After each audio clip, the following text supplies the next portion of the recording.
Today, we are going to be learning about how to use theoretical probability and experimental probability to make predictions about future probability or future events.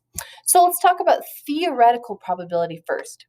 Theoretical probability was in theory, we should expect this to happen. For example, we often talk about dice, okay, in all the examples I've been doing last week. So in theory, we expect for a dice, if I want to roll the number, let's say I want to roll the number 2. Well, only one side of our dice has the number 2 on it. So we expect, one side of our dice has the number 2 out of a total of 6 possible sides. So this would be our theoretical probability. That also means we expect that every 6 times we roll the dice, one of those times should be the number 2. In theory, that's what we expect should happen. Now, we know, though, that that's not always true in reality. In reality, or in our experimental probability, we realize that everything is still left to chance. Just because the odds are 1 in 6 that I roll a 2 doesn't guarantee that I'm going to roll the number 2 or any other specific number that I'm looking for.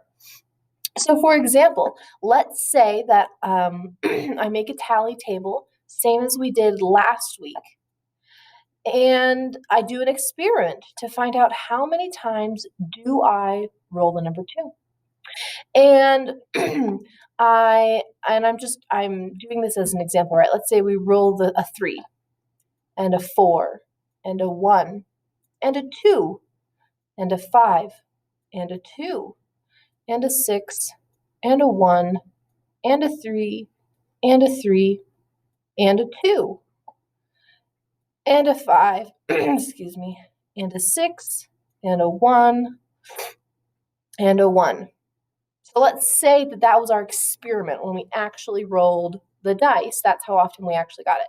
So to make our experimental probability, right, this is all review of what we did last week, then we would have 3 times that we rolled the number 2 out of a total, right, we put the total on the bottom, out of a total of 15 times. And I can simplify that. 3 divided by 3 gives me a 1 on top. 15 divided by 3 gives me a 5 on top.